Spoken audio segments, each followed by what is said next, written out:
السلام علیکم۔ آج ہم ایک بہت اہم اور حساس موضوع پر بات کرنے جا رہے ہیں، برطانیہ کا امیگریشن سسٹم۔ آپ جانتے ہیں بہت تیزی سے بدل رہا ہے، اور یہ جو تبدیلیاں ہیں نا، یہ ہزاروں خاندانوں کے مستقبل پر بہت گہرے اثرات ڈال رہی ہیں۔ تو آج ہم ذرا گہرائی میں جا کر سمجھیں گے کہ ان نئے قوانین کا اصل مطلب کیا ہے اور یہ کیوں اتنے سارے لوگوں کے لیے تشویش کی وجہ بن گئے۔ اور اس اہم موضوع پر یہ گفتگو ممکن ہو سکی ہے یو کے ویزا پرو کے تعاون سے۔ یہ لاہور پاکستان میں یو کے ویزا کے لیے ایک بہت ہی معروف اور قابل اعتماد کنسلٹنسی فرم ہے۔ چلیں سیدھا اس سوالے پر آتے ہیں جو آج کی گفتگو کا آپ کہہ لیں کہ مرکز ہے۔ کیا برطانوی شہریت جسے کبھی ایک مستقل حق سمجھا جاتا تھا اب واقعی محفوظ ہے؟ سچ پوچھیں تو یہی وہ سوال ہے جو بہت سے لوگوں کو بے چین کیے ہوئے ہے۔ تو آئیے دیکھتے ہیں کہ زمینی حقیقت کیا ہے۔ برطانیہ میں مستقل سکونت کا راستہ جو کبھی ایک سیدھا سادہ سفر لگتا تھا، اب مسلسل بدلتے قوانین کی وجہ سے ایک پیچیدہ بھول بھلیا بن گیا ہے۔ یوں سمجھیں کہ تارکین وطن کے پیروں تلے زمین مسلسل کھسک رہی ہے۔ اور حیرانی کی بات یہ ہے کہ یہ تبدیلیاں انہی راستوں کو نشانہ بنا رہی ہیں جو پاکستانی اور بھارتی درخواست دہندگان میں سب سے زیادہ مقبول تھے۔ گریجویٹ ویزا کی مدت 24 مہینوں سے کم کر کے صرف 18 مہینے کر دی گئی۔ اسکلڈ ورکرز کے لیے تنخواہ کی حد بڑھا دی گئی۔ فیملی ویزا کی شرائط اتنی سخت کر دی گئی ہیں، مطلب ہر راستے کو پہلے سے کئی زیادہ مشکل بنا دیا گیا ہے۔ اور بات صرف ویزا حاصل کرنے تک ہی نہیں رکتی۔ برطانیہ میں مستقل سکونت یعنی ILR کا سفر بھی اب لمبا ہوتا جا رہا ہے۔ جہاں پہلے 5 سال کا راستہ ایک معمول تھا، وہیں اب زیادہ تر نئے لوگوں کے لیے یہ مدت 10 سال تک بڑھائی جا رہی ہے۔ اور اس کے ساتھ ساتھ خاص طور پر پاکستانی شہریوں کے لیے رسک پروفائلنگ اور گڈ کیریکٹر کی جانچ بھی بہت سخت کر دی گئی ہے۔ لیکن یہ سب الگ الگ قوانین کی تبدیلیاں نہیں ہیں، بلکہ یہ ایک بڑی پالیسی کا حصہ ہے۔ اس پالیسی کو کہتے ہیں ہاسٹائل انوائرمنٹ یا معاندانہ ماحول، اور اسے سمجھنا بہت ضروری ہے کیونکہ اصل چیلنجز صرف کاغذی کارروائی سے کہیں زیادہ گہرے ہیں۔ تو یہ ہاسٹائل انوائرمنٹ ہے کیا؟ آسان لفظوں میں یہ 2012 میں شروع کی گئی ایک حکومتی حکمت عملی ہے جس کا مقصد ان تارکین وطن کے لیے برطانیہ میں رہنا مشکل سے مشکل تر بنانا ہے جن کے پاس قانونی اجازت نہیں۔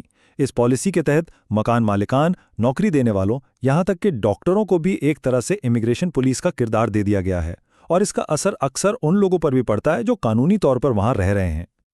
اور یہ پالیسی صرف عملی مشکلات ہی نہیں لاتی۔ 2024 میں امریکی نیشنل لائبریری آف میڈیسن کی ایک تحقیق سے یہ بات سامنے آئی، اور یہ بہت اہم ہے کہ ہمیں شواہد ملے کہ معاندانہ ماحول کی پالیسیوں کے نفاذ کے بعد پاکستانی اور بنگلہ دیشی افراد میں نفسیاتی دباؤ میں بہت اضافہ ہوا۔ یہ اس پالیسی کے ذہنی صحت پر پڑنے والے حقیقی اثرات کو ظاہر کرتا ہے۔ اب ہم اس تجزیے کے سب سے سنگین حصے کی طرف بڑھتے ہیں، یعنی خود برطانوی شہریت کو لاحق خطرہ۔ وہ شہریت جو کسی بھی ملک سے تعلق کی حتمی ضمانت ہوتی ہے، اب وہ بھی خطرے میں ہے۔ قانون کے مطابق ہوم سیکرٹری کو یہ اختیار حاصل ہے کہ وہ کسی بھی شخص کی شہریت منسوخ کر سکتا ہے اگر یہ سمجھا جائے کہ یہ عوامی مفاد کے لیے موزون ہے۔ اب یہ عوامی مفاد ایک بہت وسیع اور غیر واضح اصطلاح ہے جو حکومت کو بہت زیادہ اختیارات دے دیتی ہے۔ اور یہ نہ سمجھیں کہ یہ کوئی نایاب واقعہ ہے۔ 2010 سے اب تک عوامی مفاد یا فراڈ کی بنیاد پر 1000 سے زیادہ، جی ہاں 1000 سے زیادہ شہریت سے محرومی کے احکامات جاری کیے جا چکے ہیں۔ یہ تعداد بتاتی ہے کہ یہ اختیارات باقاعدگی سے استعمال ہو رہے ہیں۔ لیکن 2022 کے نیشنلٹی اینڈ بارڈرز ایکٹ نے اس میں ایک چونکا دینے والا بلکہ خوفناک اضافہ کیا ہے۔ اب حکومت کو یہ اختیار مل گیا ہے کہ وہ کسی شخص کو پہلے سے بتائے بغیر بنا کوئی نوٹس دیے اس کی شہریت منسوخ کر سکتی ہے۔ مطلب یہ کہ کسی شخص کی شہریت ختم ہو سکتی ہے اور اسے اس کا علم تک نہیں ہوگا۔ یو کے نیشنلٹی اینڈ بارڈرز ایکٹ کے ایک تجزیے میں اس خطرے کو یوں بیان کیا گیا: افراد کو ان کے علم میں لائے بغیر ان کی برطانوی شہریت سے محروم کیا جا سکتا ہے، جس سے شفافیت اور جواب دہی کے بارے میں سنگین خدشات پیدا ہوتے ہیں۔ اور کہانی یہاں بھی ختم نہیں ہوتی۔ اگر کوئی شخص شہریت منسوخی کے خلاف اپنی پہلی اپیل جیت بھی جائے تو 2025 کے ایک نئے بل کے مطابق اس کی شہریت اس وقت تک بحال نہیں ہوگی جب تک کہ حکومت خود اپیل کے تمام راستے استعمال نہ کر لے۔ اس سے قانونی جنگ اور بھی لمبی اور مشکل ہو جاتی ہے۔ تو سوال یہ پیدا ہوتا ہے کہ ان تمام قوانین سے سب سے زیادہ کون متاثر ہو رہا ہے؟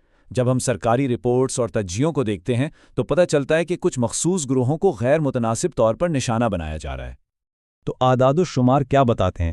کچھ گروپس واضح طور پر زیادہ خطرے میں ہیں۔ سب سے پہلے دوہری شہریت رکھنے والے خاص طور پر پاکستانی اور بنگلہ دیشی، کیونکہ انہیں بے وطن بنائے بغیر ان کی برطانوی شہریت منسوخ کرنا حکومت کے لیے آسان ہوتا ہے۔